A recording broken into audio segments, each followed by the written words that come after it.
నమస్తే, నేను మీ Sheikh. HS24 news channel వారు నాకు ఇచ్చినటువంటి ప్రశ్న ఏంటంటే, ఈ మధ్య కాలంలో విపరీతంగా డైవోర్స్ కేసెస్ బాగా పెరిగిపోతున్నాయి సార్. ఇంకా సింపుల్గా చెప్పాలి అంటే divorce rate is greater than that of the Indian marriage rate. So వివాహాల కంటే విడాకులు ఎక్కువైపోతున్నాయి. దీని గల ముఖ్యమైన కారణాలు ఏంటి, అట్లాగనే అసలు అమ్మాయికి అబ్బాయికి మధ్యలో వయసు గ్యాప్ ఎంత ఉండాలి అనే వీటి మీద అనేక ప్రశ్నలు వాళ్ళు అడగటం జరిగింది. అయితే నేనే మీకు స్వయంగా అన్ని వివరాలతో పాటు ఇప్పుడు అందిస్తూ ఉన్నాను. మొదటిగా మీరందరూ గుర్తుపెట్టుకోవాల్సిన ముఖ్యమైన విషయం ఏంటంటే, వివాహము మీన్స్ వెడ్లాక్. ఇది ఇద్దరు వ్యక్తుల మధ్యలో కాదు, రెండు కుటుంబాల మధ్యలో. అందువలన చాలా విషయాలు దీనిలో నిగూఢంగా ఉంటాయి. ఓపికగా శ్రద్ధగా వినాలి. అందరి మైండ్లో స్ట్రాంగ్గా ఉండేది ఏంటంటే, అమ్మాయికి అబ్బాయికి ఒక 2-3 సంవత్సరాల వయసు కానీ ఇంచుమించు ఒకే వయసు కానీ అయితే బాగుంటుందండి. ఎక్కువ కాలం ఎప్పుడు గ్యాప్ ఉండకూడదు. 5 years, 7 years, 10 years ఇంకా అలా ఎక్కువ వయసు అయితే ఇబ్బంది ఉంటుందండి అని. దీనికి గల ఒకటి ప్రథమ కారణం, ఈ వీడియోని చిన్నవాళ్ళు పెద్దవాళ్ళు అందరూ కూడా వినొచ్చండి. ఇందులో ఏ సందేహాలు లేవు. ఏది చేసినా స్పష్టంగా చెప్పాలి, ఇన్ఫర్మేటివ్గా ఉండాలి. ఎందుకని అంటే దానికి 3 రకాల కారణాలు చెప్తారు. ఎక్కువ ఏజ్ డిఫరెన్స్ ఉండకూడదని. అంటే ఏంటంటే, ఇద్దరి బాడీలో, అబ్బాయి బాడీలోనేమో మీకు టెస్టోస్టెరాన్, అమ్మాయి బాడీలో ప్రొజెస్టెరాన్ ఎంజైమ్ యొక్క పర్సంటేజ్ ఒకటైతే, అమ్మాయికి అబ్బాయికి ఇద్దరి మధ్యలో ఆకర్షితులుగా ఉండడానికి ముఖ్య భూమిక పోషించేది సెక్స్ పార్టిసిపేషన్. అది కాస్త ఏజ్ ఎక్కువ తేడా ఉంటే, ఆ అబ్బాయి వయసు చాలా ఎక్కువగా ఉన్నప్పుడు మరి ఆసక్తి తగ్గుతుంది, అమ్మాయికి ఇబ్బంది అవుతుంది అనేది మొదటి పాయింట్ అండి. ఇది కాదు సార్, ఇది మొదటి పాయింట్ కాదు. మనం వాస్తవాలు మాట్లాడుకోవాలండి. వీడియో డేటా మీరు ఉపయోగించుకునేది ఉపయోగపడే విషయాల కోసమే. ఇక రెండవది, ఎక్కువ ఏజ్ ఉంటే గనక అతను చిన్నపిల్లలా ట్రీట్ చేస్తాడండి. నెంబర్ 3, బాగా ఏజ్ గ్యాప్ ఉన్నప్పుడు ఇద్దరు ఆలోచనలు వేరువేరుగా ఉంటాయండి, ఒకలా ఉండవు. ఇవి 3 అందరూ ప్రధానంగా చెప్తారు. మరి ఇప్పుడు నేను వాటికి పూర్తి వివరణ ఇస్తున్నాను. మొట్టమొదటిగా గుర్తుపెట్టుకోవాలి, ఈ సెక్స్ అపీల్ అనేది, ఇలాంటి ఆలోచనలు అనేవి హ్యూమన్ బాడీస్లో ఎప్పుడు ఎలా మరి ఉంటాయంటే, అమ్మాయి వయసుకు వచ్చినప్పుడు 13 years నుండి, సుమారుగా 13 years నుండి ప్రారంభమై 40 to 45, మ్యాక్సిమం 50 years వచ్చేటప్పటికి ఆటోమేటిక్గా ఇంట్రెస్ట్ పోతుంది, ప్రొజెస్ట్రాన్ ఎంజైమ్ పర్సంటేజ్ తగ్గిపోతుంది. అయితే ఇక్కడ ముఖ్యమైన విషయం ఏంటంటే, ఎవరికైనా ఏ జీవితంలోనైనా వాళ్ళ చుట్టూ ఉన్న సర్కమ్స్టాన్సెస్, ఫినాన్షియల్ బర్డెన్స్, ఇంట్లో ఉన్న రిలేషన్స్, అది హౌసా హోమా ఈ రెండింటిని బట్టి ఉంటుందండి. హౌస్ అంటే కన్స్ట్రక్టెడ్ ఏరియా, హోమ్ అంటే రిలేషన్స్. మంచి బంధాలు, అనుబంధాలు, అలాగే ఆర్థికపరమైన ఇబ్బందులు లేకుండా అన్ని రకాలుగా హ్యాపీగా ఉంటే నేను చెప్పినటువంటి ఏజ్ అండి. 13 yearsకి ప్రారంభమై 18 yearsకి పీక్స్కి వచ్చి 25 years వరకు చాలా ఎక్స్ట్రీమ్లో ఉండి, ఆ తరువాత మధ్యలో కొంత గ్యాప్ వస్తుందండి. 25 to 35 years మధ్యలో బాగా పిల్లల్ని ఫీడింగ్ మదర్. తర్వాత చిన్నపిల్లలప్పుడు చాలా డిస్టర్బెన్సెస్ ఉంటాయండి. ఏది చేసినా అమ్మ చుట్టూ తిరుగుతూ ఉంటారు. ఇంట్లో వాళ్ళు చికాకులు పడ్డము, వాళ్ళని పెంచేటప్పుడు చాలా ఎక్కువ అటెన్షన్ చేయటము, వీటి వల్ల ఫిజికల్గా మీకు బాడీలో చాలా చేంజెస్ రావటము, తర్వాత ఆసక్తి పిల్లల మీదకి ఎక్కువ వెళ్ళిపోవటం వల్ల, ఇలాంటి కారణాల వల్ల 25 నుండి 35 వరకు ఎక్కువగా వాటిపై ధ్యాస ఉండదండి, కొంచెం వీళ్ళకు ఉంటుంది. అంత పిల్లలపైన అటెన్షన్ అయిపోతుంది. ఆ టైంలోనే ముఖ్యంగా మగవాళ్ళు భార్యలకు దూరం అయ్యే అవకాశం కూడా ఉంది, వేరే వాళ్ళకి ఆకర్షితులయ్యే అవకాశం ఉంది. సో ఇక 35 years వచ్చేటికి పిల్లలందరూ బాగా చక్కగా చదువుకుంటున్నారు, వాళ్ళకు పెద్దవాళ్ళు అయిపోయారు, వాళ్ళ స్నానాలు వాళ్ళే, వాళ్ళ పనులు వాళ్ళే చేసుకుంటున్నప్పుడు మళ్ళీ వాళ్ళలో అలాంటి ఫీలింగ్స్ ఎక్కువ కలుగుతాయి. అది almost 45 years, maximum 50 years healthy వెల్దీగా ఉంటాయి. ఇది ఆడవారికి సంబంధించినటువంటి శరీర ధర్మం. మరి ఇదే మగవారికి వచ్చామనుకోండి, ఆల్మోస్ట్ 13 to 14 years నుంచి ప్రారంభం అవుతాయి. టెస్టోస్టెరాన్ ఎంజైమ్ 18 years నుండి ఈ అపీల్ బాగా స్టార్ట్ అవుతుంది. స్టార్ట్ అయినాక ఇది ఎప్పుడు వరకు ఉంటుంది అంటే, మగవారికి ఎప్పుడు కూడా 70 to 80 years వరకు ఉంటుందండి. That's truth. ఇది కూడా వారి యొక్క ఆర్థిక పరిస్థితులు, ఆరోగ్య పరిస్థితులు, చుట్టూ ఉన్న వాటి యొక్క పరిస్థితులు అన్ని రకాలుగా బాగుంటే అంతవరకు ఉంటుంది. అంతే తప్ప ఏజ్ పెరుగుతూ ఉంది, ఇంట్రెస్ట్ తగ్గిపోయింది, ఏజ్ తక్కువగా ఉన్నవాడు ఇడ పిచ్చెక్కిపోతున్నాడు, ఇవన్నీ అబద్ధాలండి. ఫస్ట్ మీ మైండ్లో ఆ చెత్త ఆలోచన అనేది తీసేయండి. అమ్మాయి కంటే అబ్బాయికి 10 ఏళ్ళు ఎక్కువ ఉన్నంత మాత్రాన అబ్బాయి వయసు మరీ 10 ఇయర్స్ ఎక్కువమ్మా అలా ఏం ఫీల్ అవ్వాల్సిన అవసరం లేదు. దానివల్ల అడ్వాంటేజెస్ ఉన్నాయండి. ఎస్, నేను చెప్పేటప్పుడు బుర్రలేనోడే చెప్పాడండి, నేనేం చేయలేనండి. మీ ఆలోచనలు మీకున్నప్పుడు నేనేం చేయలేను. మమ్మల్ని అడిగినప్పుడు యూనివర్సల్గా బర్డ్ వ్యూతో మేము జనరలైజ్ చేసి చెప్పాలి. ఇక రెండవది ఏమంటారంటే వయసు ఎక్కువైతే చిన్నపిల్లలా చూస్తారండి. చిన్నపిల్లలా జాగ్రత్తగా కేర్ చేయడం చాలా అవసరం కదండి. నాన్న నీకేం తెలియదురా, చిన్నపిల్లలు జాగ్రత్తగా ఉండు అన్నప్పుడు మంచిదే కదా. నా భార్యకి పెద్దగా ఏం తెలియదండి, అన్నీ నేనే చూసుకోవాలి, మంచి విషయమే కదా. సో అందువల్ల మీరు గుర్తుపెట్టుకోండి, ఏజు ఎక్కువైనంత మాత్రాన ఎటువంటి ప్రమాదము జరగదు, దానివల్ల ఇబ్బందులు ఏమీ ఉండవు. మూడవ ముఖ్యమైన పాయింట్ ఏంటంటే తన ఆలోచనలన్నీ వేరేగా ఉంటాయి. మన ఆలోచనలకి అంటే అమ్మాయి ఆలోచనలకి అబ్బాయి ఆలోచనలకి 10 ఇయర్స్ తేడా ఉంటే పెద్దగా పట్టించుకోడు. ఎవరు చెప్పారండి? అలా ఏం లేదండి. ఎందుకంటే ఆ అబ్బాయి ఈ ఏజ్ నుంచే అక్కడికి వెళ్ళాడండి. సో మీరందరూ బాగా గుర్తుపెట్టుకోవాల్సిన విషయం ఏంటంటే ఎప్పుడు కూడా అమ్మాయికి అబ్బాయికి ఇంతే ఏజ్ గ్యాప్ ఉండాలి, ఇంతకంటే ఒక 8 ఇయర్స్ 10 ఇయర్స్ ఎక్కువ ఉంటే అసలు మంచిది కాదండి, ఈడు జోడు బాగోదండి, ఇలాంటివి ఏమీ చెప్పాల్సిన అవసరం లేదండి. పెళ్ళి అయ్యాక ఎవరి శ్రద్ధ వాళ్ళకు ఉండి ఎవరి ఒంటిపై వాళ్ళకి శ్రద్ధ ఉంటే 40 ఇయర్స్ వచ్చినా కూడా 25 ఇయర్స్ వచ్చే ఆడవాళ్ళు కనబడే వాళ్ళు ఉన్నారు. 20 ఇయర్స్ 25 ఇయర్స్కే 50 ఇయర్స్ అబ్బాయిల్లాగా ఒళ్ళు పెంచేసిన వాళ్ళు ఉన్నారు. శ్రద్ధ ఆసక్తి నీ ఒంటిపై నీ ఇంటిపై నీ జీవితంపై నీ జీవిత భాగస్వామిపై గనక ఉంటే ఎంత వయసు వచ్చినా పర్వాలేదు. అయితే మరీ ఎక్స్ట్రీమ్ మోర్ దాన్ 10 ఇయర్స్ అనేది it's not a good thing, అది చెప్తున్నాను నేను. అంతేగాని 3 ఇయర్స్ 2 ఇయర్స్ గ్యాప్ ఉండాలి, ఎక్కువ ఉండకూడదు, ఈ ఆలోచనలు తీసేయండి. అయితే బాగా ఏజ్ తక్కువగా గ్యాప్ ఉంటే 1 ఇయర్ 2 ఇయర్స్ 3 ఇయర్స్ గ్యాప్ ఉంటే అడ్వాంటేజ్ ఏంటి అంటే ఇద్దరికి ఒకలాంటి కోరికలు ఒకలాంటి ఆలోచనలు ఉంటాయండి. అందుకే కొట్టుకు చేస్తారండి. ఎందుకంటే ముఖ్యంగా ఏ ఏ బుక్స్ నుంచి కూడా అనుభవాలు రావు సార్. బుక్స్లో ఎప్పుడూ కూడా మీకు చెప్పేది కేవలం ఎగ్జాంపుల్స్. రియల్ లైఫ్లో జీవితంలో అనుభవించేవాడే నిజమైన లెసన్ నేర్చుకోగలుగుతాడు. అందువల్ల ఎప్పుడు కూడా మీరు అంటే ఈ సందర్భంగా నా మనసులో మాట చెప్తున్నాను, రాతను ఎవడూ తప్పించలేడు. అన్ని రకాలుగా పగడ్బందీగా ప్లాన్ చేసి ఇద్దరు భలే ఉన్నారు ఈడు చూడని మనం వివాహం చేస్తాం. అనేక కారణాలు, ముఖ్యంగా ఈ మధ్య కాలంలో మేము ఎక్కువగా ఫేస్ చేస్తున్నది కౌన్సిలింగ్కి వస్తున్న వాళ్ళని చూస్తుంటే నా దగ్గరికి చాలామంది ఆడవారు వచ్చి చెప్తున్నారు, అమ్మాయిల తల్లిదండ్రులు చెప్తున్నారు, అలాగనే కొంతమంది అబ్బాయిలు కూడా నా దగ్గరికి వచ్చి మాట్లాడుతున్నది ఏంటంటే సార్ యాక్చువల్గా నేను అంతా బాగానే ఉండేవాడిని సార్, కానీ నా భార్య దగ్గరికి వచ్చేటప్పటికి నేనేం చేయలేకపోతున్నాను సార్, నా పరిస్థితి ఏం బాగోలేదు అని కొద్దిమంది.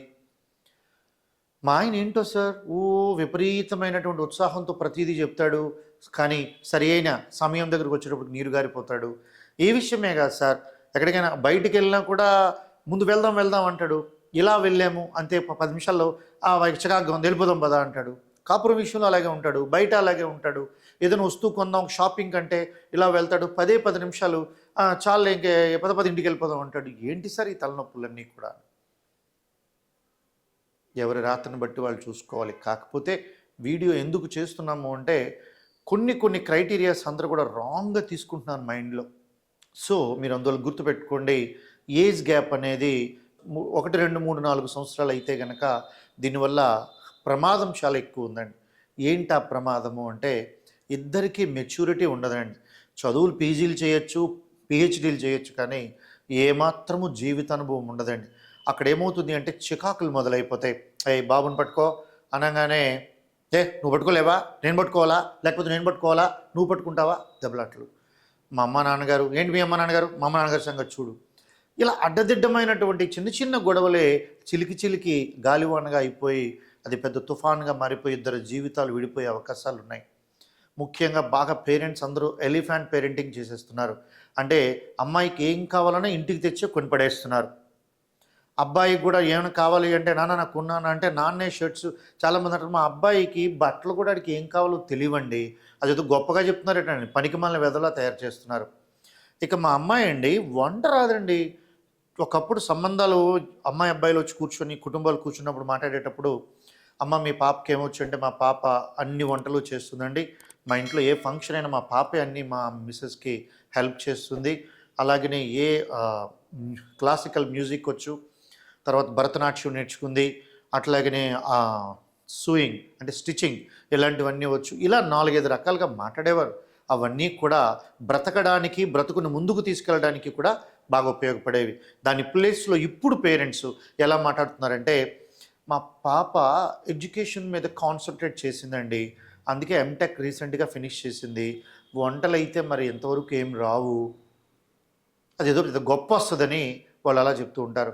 ఇక రెండవది, తనకి కొంచెం షాపింగ్ అది బాగా అలవాటు ఉందండి. నేను కష్టపడి సంపాదించిందంతా వాళ్ళ కోసమే కదా! పైన డబ్బులేసి తగలెట్టేయొచ్చు కదా! ఇలా గొప్పగా చెప్తున్నారండి. ఇవే ఈ చిన్న చిన్న కారణాలే అప్పుడు ఆఫ్టర్ మ్యారేజ్ చాలా పెద్ద విషయాలయిపోయి అది డివోర్స్ వరకు వెళ్ళిపోతుంది. సో, దయచేసి అమ్మాయిల తల్లిదండ్రులకు, అబ్బాయిల తల్లిదండ్రులకు అందరికీ నేను చెప్పేది ఒకటే. ప్రతి ఒక్క కష్టాన్ని పిల్లలకు నేర్పండి. ఆడపిల్లలైతే వంట నేర్పండి. అబ్బాయిలకు కూడా వంట నేర్పండి. వీరు వండాలి, వాళ్ళు వండాలి లేదు. ఎందుకని ఇప్పుడు అందరూ కూడా ఇద్దరు కూడా వర్క్ చేస్తున్నారు. ఒకప్పుడు హౌస్ వైఫ్, ఒకప్పుడు వర్కింగ్ మ్యాన్. అంతే. అందువల్ల అలా ఉండేది. ఇప్పుడు అలా లేదండి. ఇద్దరు చదువుకుంటున్నారు, ఇద్దరినే జాబ్ చేస్తున్నారు. అందువల్ల ఇద్దరు అన్ని పనులు నేర్చుకోవాలి. అలాగే బజార్కి వెళ్ళి వెజిటబుల్స్ తేవాలి. వాటి వాల్యూ, లైన్లో నిలబడితే రేట్లు, మిగిలిన ప్రజలు కొట్టుకునే తీరు ఇవన్నీ తెలుస్తాయి. అలాగనే ప్రతి కనీసం వివాహానికి ముందు ముఖ్యంగా చెప్తున్నాను అబ్బాయిలకి, అమ్మాయిలకి ఉన్న తల్లిదండ్రులకు. వివాహం చేయాలని మీ అబ్బాయికి కానీ అమ్మాయికి కానీ అనుకుంటే ఓ 2 ఇయర్స్ ముందు నుండి ఇంటి మెయింటెనెన్స్ వాళ్ళకి అప్పచెప్పేయండి. ఎంత వస్తుంది, ఎక్స్‌పెన్సెస్ ఎంత అవుతున్నాయి, ఇన్‌కమ్ ఎంత ఉంది. అంటే ఇక్కడ చాలా ఇంపార్టెంట్ ఏంటంటే, ఎక్స్‌పెన్సెస్ ఎప్పుడూ కూడాను మీన్స్ అంటే ఇన్‌కమ్ కంటే ఎక్కువ ఉండకుండా ఎలా చేయాలనేది వాళ్ళకే అప్పచెప్పి వాళ్ళకి చేయండి. ఆడికి ఎందుకండి పెళ్ళయ్యాక ఆడే తెలుసుకుంటాడండి. ఏటి తెలుసుకునేది? ఆడి వివాహం అయినాక ఈ గొడవల కొద్దీ విడిపోతున్నారు. ఇప్పుడు విడిపోవడానికి కూడాను సర్లే నీకు ఇష్టం లేనప్పుడు ఏం చేద్దాం అనేస్తున్నారు. మరి ఒక 50 ఏళ్ళు వెనక్కి వెళ్తే డివోర్సెస్ లేవు. కారణం ఏంటో తెలుసా? ఒకటి, భర్త భార్యని కూతురులా చూసేవాడు. నేను కొన్ని చోట్ల విన్నాను. మా మిసెస్ వాళ్ళ ఈ తాతగారు అతను ఆయన మిసెస్ని ఎత్తుకొని వాళ్ళ అత్తగారింటికి తీసుకెళ్ళిపోయాడట. తీసుకొని వెళ్ళిపోయాడట. అంటే మరి ఇందులో మళ్ళీ ఎలా తీసుకుంటారో నాకు తెలియదు. కానీ వాళ్ళందరూ కూడా ఏజ్ గ్యాప్ ఎక్కువగా ఉన్నా కూడా చాలా బాగా చూసుకుండేవారు అని. బాగా చూడలేని వాడు ఒక ఏజ్ అయినా చూడండి, ఎవరూ చూడరు. నేను అనేది ఏంటంటే, చాలా ఆసక్తికరమైనటువంటి శ్రద్ధ ఇద్దరి మధ్యలో ఎప్పుడు కూడా బాండింగ్ ఉండాలండి. అంటే ప్రతి పనిని ఇద్దరూ షేర్ చేసుకునేలా పెంచాలి. బట్టలు ఉతకడం, వంట చేయటం, ప్రతిదీ కూడా. ఇప్పుడు మేమే ఉన్నామండి, ఏ పనులు చేయం, అన్నీ భార్యే చేస్తుంది. బట్ అందుకే చాలాసార్లు అంటుంది, నేను లేకపోతే మీరు ఎలా చేస్తారు మరి అన్నీ అంటూ ఉంటుంది. వింటూ ఉంటాం కానీ నిజానికి మరి అన్ని పనులు తనే చేస్తుంది. కానీ మా జనరేషన్తో అయిపోతుంది. ఎందుకంటే మేము ఉదయం వెళ్ళిపోయి 6 గంటలకు రాత్రి 10 వరకు కష్టపడి వస్తున్నాం. అవేవో ఆర్థికంగా ఇబ్బందులు లేకుండా చేస్తున్నాం. అలాగే తనకి ఏది తెలిస్తే ఆ ఇంటికి సంబంధించి అన్ని పనులు తను చూసుకుంటుంది. కానీ రానున్న రోజుల్లో అది కుదరదు కదండి. ఇద్దరూ జాబ్ చేస్తున్నారు. అందువల్ల మీ పిల్లలు ఎప్పుడు కలిసి ఉండాలి అంటే, వివాహానికి ముందు 2 సంవత్సరాల ముందు నుంచి ఇంటి మెయింటెనెన్స్ తనకు అప్పచెప్పండి. ఆర్థికంగా లెక్కలన్నీ వేసుకొనియండి. ఎలా మిగులుతుంది, ఎక్కడ మిగులుతుంది, ఎంత ఖర్చు అవుతుంది, దేనికి ఎంత అవుతుంది. ఇప్పుడు చాలామంది పిల్లలకు ఉల్లిపాయల కిలో రేట్ ఎంత అని అడగండి, తెలియదు. సినిమా టికెట్ రేట్ తెలుసు, అది లైఫ్ ఇస్తుందా? తెలియదు. హఠాత్తుగా ఆయిల్ రేట్ ఎందుకు పెరిగింది తెలియదు. అసలు వీటి మీద ఫోకస్ ఉండదు కదండి. సో దయచేసి అమ్మాయిల తల్లిదండ్రులు, అబ్బాయిల తల్లిదండ్రులకి నేను చెప్పేది ఏంటంటే, ఖచ్చితంగా ఇంటి మెయింటెనెన్స్ 2 ఇయర్స్ ఇవ్వండి. అట్లాగనే వివాహం చేసుకోవాలనుకునేటప్పుడు ప్రాథమికంగా మీరు తీసుకోవాల్సింది 3 ఏళ్ళ గ్యాపా, 5 ఏళ్ళ గ్యాపా, అది చెత్త ఆలోచన అండి. అది కాదు. అక్కడ ఇద్దరికి బ్లడ్ టెస్ట్ చేయించండి. ఒకే గ్రూప్ అయితే అందులో సబ్ గ్రూప్స్ ఏమున్నాయి, ఇద్దరు ఒకటా కాదా, మ్యాక్సిమం ఇద్దరు ఒక గ్రూప్ కాకూడదు. ఇది మొదటి ఉపయోగం. 1-2 సంవత్సరాల పాటు మెయింటెనెన్స్ అలవాటు చేయండి. ఇంటి మెయింటెనెన్స్ కంప్లీట్గా వాళ్ళే వస్తువులు తేటం చేయటం. ఆ జాబ్ వల్ల మా పాపకు అవ్వదండి, పెళ్ళి మానేయండి. జాబ్ వల్ల అవ్వదు, మరి పెళ్ళి ఎందుకు చేయటం? ఇంకొకటి జీవితంతో ఆడుకోవటానికా, లేకపోతే ఇంకొక అమ్మాయి జీవితంతో ఆడుకోవటానికా? ఇది ఒకటి చాలా ప్రధానమైంది. అలాగే ముఖ్యంగా వివాహానికి ముందు మీ పిల్లలతో మీరే మాట్లాడండి. నాయన, నువ్వు అన్ని రకాలుగా బాగానే ఉన్నావురా, నీకు వివాహం చేయటం ఓకేనా, నీ జీవితంతో పాటు మన కుటుంబ జీవితం, ఒక అమ్మాయి జీవితం వెనకాతల ఒక కుటుంబం కూడా ఉంది నాయనా అని చెప్పండి. వాడు ఏమాత్రమైన సంశయించి అంటే అమ్మా నాకు అప్పుడే అది ఇది అన్నాడు అనుకోండి, వాడికి ఒక నమస్కారం పెట్టేయండి. ఈ మధ్య కాలంలో ఎక్కువగా అబ్బాయిలు పార్న్ వీడియోస్కి అవి ఎడిక్ట్ అయిపోవడంతో వాళ్ళ యొక్క బాడీలో టెస్టోస్టెరాన్ ఎంజైమ్ యొక్క ఇన్బ్యాలెన్స్ అయిపోవటం, అలాగే దాన్ని ఫ్రిడ్జ్ కంప్లైంట్ అంటారండి. చాలా అన్ఫిట్ అయిపోతున్నారండి వీళ్ళందరూ కూడాను. సో ఇలాంటి విషయాలు దయచేసి మీరు తెలుసుకోకపోయినా ఎవరో ఒకరి ద్వారా అతని వయసులో ఉన్నవాళ్ళు, కుటుంబంలో ఉన్నవాళ్ళు వాడి మంచి చెడ్డలు అడిగి తెలుసుకోండి. అది చాలా ప్రమాదకరమైన జీవితం అమ్మ, ఒక పిల్ల జీవితం పాడైపోతుంది. అలాగే ఆడపిల్లలు అడ్జస్ట్ అవ్వడం నేర్చుకోండి. 100 మంది ఫంక్షన్లో ఉంటే 100 మందిలో 4-5 పనులు చెప్పండి. మా అమ్మాయికి జనాలు ఎక్కువ ఉంటే నచ్చదండి, అడవిలో తీసుకెళ్ళి వదిలే, దరిద్రం పోతుంది. అంటే మా అమ్మాయి ఒక నలుగురు వస్తే వంట అది చేయలేదండి. మరి ఏ ఉద్దేశంతో పెళ్లి చేసి ఒక ఇంటికి పంపేస్తున్నామమ్మా, ఒకటి జీవితంతో ఆడుకోవటానిక? సో దయచేసి ఇద్దరి తల్లిదండ్రులు కూడా నా మాటల్ని సాధికారకంగా చక్కగా విని విలువైన విషయాలు మాత్రమే తెలుసుకుని అన్నీ పెంచండి, అన్నీ అలవాటు చేయండి. ఏదైనా కూడా మా ఇంట్లో చేశానండి, నాకు తెలుసు. మీ స్నేహితులు 5 వస్తున్నారు అంతే కదా, నేను చూసుకుంటాను, నేను తయారు చేస్తాను, బయట నుంచి ఏమీ తేవద్దు. That's good. అలవాటు చేస్తే ఏమంటే నాకు మీకు వండడమే నాకు రాదు, ఇప్పుడు ఫ్రెండ్స్ని తీసుకుని వస్తే ఎలాగా, ఆన్లైన్లో బుక్ చేసేయండి. ఆన్లైన్లో ఫుడ్ బుక్ చేసాడు, ఆన్లైన్లో గిఫ్ట్ బుక్ చేశాడు, అదే ఆన్లైన్లో పరిచయమైన ఫ్రెండ్ని కూడా, ఒక అమ్మాయిని కూడా, అదన్నమాట పరిస్థితి. అందువల్ల పిల్లలకి అన్నీ నేర్పి అప్పుడు వివాహాందరికి వెళ్ళండి తప్ప సరదా కోసం వయసు వచ్చింది వాళ్ళకి పెళ్ళిళ్ళు చేసేద్దాం ఆలోచన కరెక్టే. దానికి ముందు వాళ్ళని సమాయత్తం చేశామా, వాళ్ళని ప్రిపేర్ చేశామా, వాళ్ళు మానసికంగా అలాగనే శారీరకంగా సిద్ధంగా ఉన్నారా లేదా, ఇవి మనం చూడాలండి. అంతేగాని 3 ఏళ్ళు 4 ఏళ్ళు 5 ఏళ్ళు అనేది కాదండి. ఇక అన్నిటికంటే చాలా ముఖ్యమైన విషయం ఏంటంటే మొబైల్స్ వచ్చాక పరమ చెత్త అయిపోయింది. ఏంటి సార్, ఉదయం ఒకసారి, మధ్యాహ్నం ఒకసారి, సాయంత్రం ఒకసారి, రాత్రి ఒకసారి అమ్మా ఫోన్ చేస్తుంది తల్లి ఆ పాపకి. అమ్మా చెప్పమ్మా, బాగానే ఉన్నావా, మీ అత్తగారి ఇంట్లో బాగానే చూసుకుంటున్నారా, ఏం వండేవు, ఇలా అడుగుతున్నప్పుడు అమ్మ ఈరోజు నేను టమాటా పులుసును అట్లా బెండకాయ వేపుడు చేశానమ్మా. అవునా, బాగా వచ్చిందా? బాగా వచ్చిందా అంటే బాగానే వచ్చిందమ్మా, కాకపోతే మా మామయ్య గారు ఏంటమ్మా ఇది ఇలా వండేవు అన్నారమ్మా. ఏ ముసలుడికి ఏం పోయే కాలం, పెట్టింది తినకుండాను వండి పెడుతుంటేను అని పక్క నుంచి ఆవిడ మాట్లాడుతూ ఉంటే ఈ అమ్మాయి ఏమనుకుంటుందంటే నిజమే కదా మా మామయ్యకి ఏం పోయే కాలం. ప్రతి క్షణం ముఖ్యంగా కన్వర్జేషన్స్ వల్ల వస్తున్న ప్రాబ్లం. మీ అత్త ఏం చేస్తుందమ్మా అని అడుగుతుంది. మా అత్త టీవీ చూస్తుందమ్మా. మరి మీ అత్త టీవీ చూస్తుంటే నువ్వు వంటగదిలో ఏం చేస్తున్నావే, అవన్నీ ఏదో సాయం చేయమని కాయగూర లేదా ఆవిడ ముందు పడి. ఇది ఇది మనం చేసే పని. సెల్ ఫోన్ ఉండడం వల్ల మనం జరుగుతున్న ప్రమాదం. దీని ప్లేస్లో ఆడపిల్లల తల్లిదండ్రులు ముఖ్యంగా మీరు గమనించాల్సింది, అమ్మా ఏం చేస్తున్నావురా, వంట చేస్తున్నానమ్మా. అత్తయ్య మామయ్య ఏం చేస్తున్నారు, అత్తయ్య టీవీ చూస్తుందమ్మా. పోనీలే అమ్మా, ఆవిడ్ని స్వేచ్ఛగా ఉన్ని ఎంతో కష్టపడి కుటుంబాన్ని పెంచి తీసుకొచ్చి స్థాయి వరకు తీసుకొచ్చారు, ఆవిడ బాధ్యత నువ్వు తీసుకొని జాగ్రత్త చేయమ్మా. ఊరుకోమ్మా నువ్వు అన్నీ అంటావు, ఏ పని ఆవిడ చేయదు, ఏ పని చేయకుండానే నీ భర్త అంత ఎత్తి ఎదిగాడే. ఆలోచించు, మేము ఇంతవరకు నేను పెంచావా, ఇప్పుడు నువ్వు నీ పిల్లల్ని ఈ కుటుంబాన్ని ముందుకు తీసుకువెళ్ళాలి, అదే బాధ్యత అమ్మా. అప్పుడు అది పాజిటివ్ ఎనర్జీ వస్తుంది. అది కదమ్మా, కాయగూరలు తెమ్మని మా మామయ్యకి చెప్పానమ్మా, కనీసం ఇంటి పక్కన కాయగూరలు తేడానికి కూడా వెళ్ళడమ్మా. నాకు తెలీదు నువ్వే చూసుకో అంటున్నాడమ్మా. అనగానే ఏం పోయే కాలం ముసలోడికి ఇంట్లో ఉండి ఏం పీకుతాడు, చెప్పు మీ ఆయన రాగానే చెప్పు, ఏమంటే ఇలా అయితే నా వల్ల కాదు, లేదంటే మీరే ముందుగా తెచ్చి వారం రోజులకి ముందు పెట్టండి, ఫ్రిడ్జ్లో పెడతాను, జబ్బు కూడా మొదలవుద్ది అప్పటి నుంచే. దీని ప్లేస్లో మీరు చెప్పాల్సింది, పోనీలే అమ్మా పెద్ద అయినా అది వదిలేసే, ఇంటి పక్కనేగా, నువ్వు అలా దిగి చక్కగా నడిచెళ్ళు, ఇరుగు పొరుగు వారిని చూసినట్టు ఉంటుంది, నీకు ఆరోగ్యానికి మంచిది, బయట గాలి కూడా పీల్చాలి, చక్కగా వెజిటబుల్స్ ఏ రేట్ ఎంతో తెలుస్తుంది, ఎలా కొనుక్కుంటావో తెలుస్తుంది, 10 మందికి పరిచయం కావాలి, చక్కగా ఉండాలి, దాన్నే కన్వర్జేషన్ అంటారు, way of leads with the life with the remaining all other neighbours అని అంటారు. నువ్వు సందేహించకుండా వెళ్ళరా, దానికి తప్పమ్మా, పెద్దవాళ్ళని ఏమనుకో, ఇది సంస్కారం. ఇలా పిల్లల్ని, ఈరోజు మా ఆయన వచ్చారమ్మా, ఊరుకునే తిడుతున్నారమ్మా, మీ నాన్న నన్ను ఎన్నిసార్లు తిట్టలేదు, సంబంధం లేకుండా తిట్టాడా చాలాసార్లు. ప్రతి ఇంట్లోని సహజం.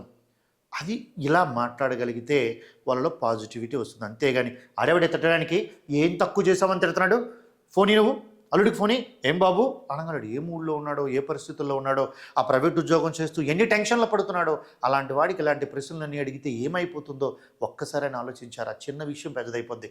ఏమయ్యా నా కూతురు ఏం చేసిందని నువ్వు అడుగుతున్నావు అనగానే, అత్తయ్య మర్యాద ఉండదు నువ్వు మాట అన్నిసాడు అనుకో, నీ పరువు పోదు.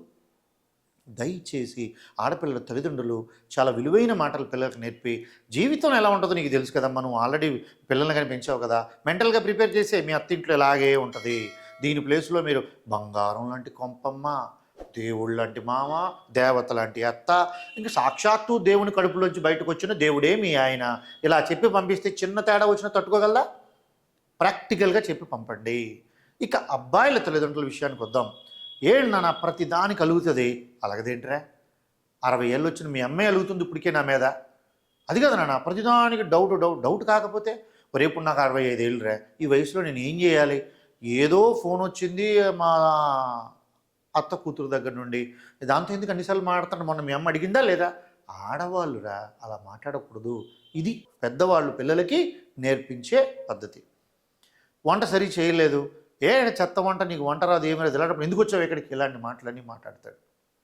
ఏరా ఇది తిను, ఇప్పుడు తప్పే ఉంది, హోటల్కి వెళ్ళాం, బిర్యానీ ఆర్డర్ చేసాం, టేస్ట్ మనకు నచ్చలేదు, తింటున్నాం కదా మూసుకొని డబ్బులు కడుతున్నామని అర్థం లేకుండాను, తల్లిటరా అమ్మ ఇందులో వీడికి కొంచెం కారం ఎక్కువ తిండమ్మా, కొంచెం తగ్గించి అందరం తిందాం, ఇది ఇలా చేయాలి. అబ్బాయి అయినా సరే, లేదు లేట్ నైట్ వస్తున్నాడు, ఉదయం పోయి రాత్రి 10 గంటలకో 11 గంటలకో ఇంటికి వచ్చాడు వాడు, ఈ అమ్మాయి ఆడిని చేసుకుందా, ఇంటిని అందరినీ చేసుకుందా? సో చాలా బాధపడుతుంది. అప్పుడు ఖచ్చితంగా పెద్దవాళ్ళు, ఏరా ఇంత లేట్ అయ్యేటట్టు అయితే నువ్వు ఎందుకు రావాలి, ఇంత లేట్ అయ్యేటట్టు ఎందుకు రావాలి, ఇలా ప్రశ్నించాలి. నిజంగా కొంతమంది ఉంటారండి, అవుతుందండి బోల్డ్ లేట్ అవుతుందండి, ప్రతిరోజు ముందుకు రావాలంటే అలా జోడించి కొట్టేయాలి అలాంటి తల్లిదండ్రుల్ని. ఇంటికి రావడం లేట్ అవుతుంది, ఇంటికి రాడు, ఈ అమ్మాయితో ఉండలేడు అన్నప్పుడు పెళ్లి చేసి ఒక పిల్ల జీవితాన్ని గొంతు కోసినట్టు అవుతుంది. రానున్న రోజుల్లో ఇండియన్ పెనల్ కోడ్ చాలా సవరణలు జరుగుతున్నాయి. ఇలాంటి వాళ్ళందరికీ కూడా తాట తీసే శిక్షలు త్వరలో వస్తున్నాయండి. సో గుర్తుపెట్టుకోండి నాన్న, ఎప్పుడైనా మీరు వివాహం చేసేటప్పుడు ఇలాంటి విషయాలన్నీ పరిగణలోకి తీసుకోవాలి తప్ప 2 ఏళ్ళ 3 ఏళ్ళ 4 ఏళ్ళ కాదు. వివాహం ఖచ్చితంగా చేయాలంటే మీరు చూడాల్సింది మొదటగా ఇద్దరు బ్లడ్ గ్రూప్స్ ఒకటి కాకూడదు, నెంబర్ 1. నెంబర్ 2, ఇద్దరికి కుటుంబ బాధ్యతలు, సంసారం అంటే ఏంటి, అప్పు ఏంటి, లాభం ఏంటి, ఇంటి మెయింటెనెన్స్ ఏంటి, ప్రతి వస్తువుని ఏం చేయాలి, ఎలా చేయాలి, ఎక్కడ షాపింగ్ చేయాలి. సో మరి వివాహానికి ముందుగా మీ అబ్బాయికి అక్కజెల్లులు ఉంటే అక్కజెల్లులతో పాటు ఖచ్చితంగా షాపింగ్ పంపండి, వాడికి అలవాటు అవుతుంది. అని మాకు ఆడపిల్లలు లేరండి, లేరా చిన్నాన్న పెదనాన్న పిల్లలు ఉంటారా, అక్కజెల్లులు వరుస అయ్యే వాళ్ళు ఎవరు ఉండరా, ఉంటే వాళ్ళతో పాటు షాపింగ్ పంపండి, వాళ్ళతో పాటు కొంచెం టైం స్పెండ్ చేయనియండి. అక్కజెల్లులతో ఇంటి పక్క అమ్మాయిలతో కాదు. అప్పుడు వాడికి వీళ్ళకి ఏం కావాలి, ఎలా చూస్తారు, ఎలా ఆలోచిస్తారు, ఏ రకంగా రెస్పాండ్ అవుతారు, ఇవన్నీ తెలుస్తూ ఉంటాయి. అప్పుడు వాడికి భార్య రాగానే కొత్తగా ఏముండదు, మా అక్కతో పడ్డాను పోయి, నువ్వు ప్రశాంతంగా షాపింగ్ చేయి, 1000 రూపాయలు పెట్టుకున్నావా 5000 పెట్టుకున్నావా అనేది సెకండరీ అయితే, ప్రక్కనే ఉండేది నీకు బాగుంది వై, చాలా బాగుంది వై, ఇలాంటి కాంప్లిమెంట్సే ఆడపిల్లలకు కావాల్సినవి. నానా ఫిజికల్గా ఇద్దరు వేరువేరుగా ఉండరు కదా, మెంటల్గా కూడా ఇద్దరికి ఒకటి కావు, ఒకటి రావు, ఒకలాంటి ఆలోచనలు ఉండవు. అమ్మాయికి కావాల్సింది కాంప్లిమెంట్స్, కాస్త కేరింగ్, అలాగే ప్యాంపరింగ్. అబ్బాయికి కావాల్సింది రిలాక్సేషన్, అట్లాగనే కేరింగ్, అన్నిటికంటే ముఖ్యంగా ప్రొటెక్టింగ్. సో ఈ 3 ప్రతి ఒక్కరు కూడా చాలా జాగ్రత్తగా ప్లాన్ చేసుకోవాలి. అంతేగాని ఎందుకు పనికి మాలిన ఏజ్ గురించి వాటి గురించి మాట్లాడుకోకూడదు. సో చెప్పాను కదండి, మొట్టమొదటిగా మీరు చూసుకోవాల్సింది క్లియర్గా ఇద్దరి బ్లడ్ గ్రూప్స్ ఒకటి కాకుండా ఉండడం చూసుకోండి, నెంబర్ 1. ఇక నెంబర్ 2 ఏంటి అంటే, ఎట్టి పరిస్థితుల్లోని వివాహానికి ముందు 2 సంవత్సరాల ముందు నుంచి అన్ని అలవాట్లు, అన్ని బాధ్యతలు మొత్తం అమ్మాయిలకి అబ్బాయిలకి నెత్తిన పడేయండి. ఆ తరువాత అప్పుడు వివాహం చేద్దాం అనుకున్నప్పటికీ వీళ్ళిద్దరికీ ఫినాన్షియల్ ఇండిపెండెన్స్, ఇద్దరికీ ఉద్యోగాలు ఉండాలి, ఇద్దరికీ సంపాదన ఉండాలి. లేదు సార్ మా అమ్మాయికి ఉద్యోగం లేదు, కనీసం ఆ అమ్మాయికి ఇంట్రెస్ట్, ఏ దరిద్రం ఎలా ఉన్నా కూడా ఆ అమ్మాయికి ప్రతి నెల ఒక 40,000 30,000 ఇంట్రెస్ట్ వచ్చేలాగా, ఏదైనా ఒక ప్రాపర్ ఫినాన్షియల్ సపోర్ట్ వచ్చేలాగా ఏదైనా ఫిక్స్డ్ డిపాజిట్ చేసి ఇవ్వండి. అది విత్డ్రా చేసేలా ఉండకుండా చేయండి. అట్లాగే అన్నెసరిగా వివాహం టైంలో నీకు వచ్చే సంవత్సరం ఇస్తాను, ఈ సంక్రాంతికి ఇస్తానని హామీలు ఏవి ఇవ్వకండి. అలాగనే ముందు నుంచి కూడా ఇద్దరు గుర్తుపెట్టుకోవాల్సిన ఏంటంటే, అమ్మాయి తల్లిదండ్రులు అబ్బాయి తల్లిదండ్రులు కూడా వాళ్ళలో రోజులో ఏదో ఒక 5 నిమిషాలు మాట్లాడడానికి కేటాయించండి తప్ప, ఖాళీ ఉంది కదా ఫ్రీ టాక్ టైం కదా గంటల తరబడి మాట్లాడొద్దు. అలాగే నెగిటివ్ ఫీడ్బ్యాక్ ఇవ్వద్దు. ఏదైనా చిన్న తగువైంది అనగానే అటెండ్ అయిపోవద్దు. వాళ్ళిద్దరు భార్యాభర్తలకి కాస్త ప్రైవసీ ఇస్తే ఉదయమైన తగు సాయంత్రానికి సర్దుమణుగుతుంది, లేదంటే రాత్రికో సర్దుమణుగుతుంది, తెల్లవారికి మళ్ళా సర్దుకుంటుంది. ఈ లోపే మీరు మధ్యలోకి వెళ్ళిపోయి ఆ చిన్న చిన్న విషయాలు పెద్ద పెద్దదిగా చేయకండి. ఇవి ముఖ్యమైనవే తప్ప వయసు అనేది ఏమాత్రం పెద్ద క్రైటీరియా కాదు. అలా అని మోర్ దెన్ 10 years అనేది ఉండకూడదు. సో అర్థమైంది కదమ్మా. ఈ వీడియో మీకు బాగా ఉపయోగపడుతుందని ఆశిస్తూ, నేను ఏదైనా మాట్లాడింది మీకు గనక బాధ అనిపిస్తే నన్ను క్షమించండి అమ్మా. ఇలాంటి వీడియోస్ ఇంకా ఏమైనా ఒక విషయంపై సార్ మాకు ఈ విషయంపై వీడియో కావాలి అంటే మీరు కామెంట్స్ రూపంలో అడగండి, తప్పకుండా వాటిపై మా స్పందనని మేము తెలియజేస్తాం. మరో వీడియోతో మరో ముఖ్యమైన విషయంతో మీ ముందుకు వస్తాను. మీ శేఖర్.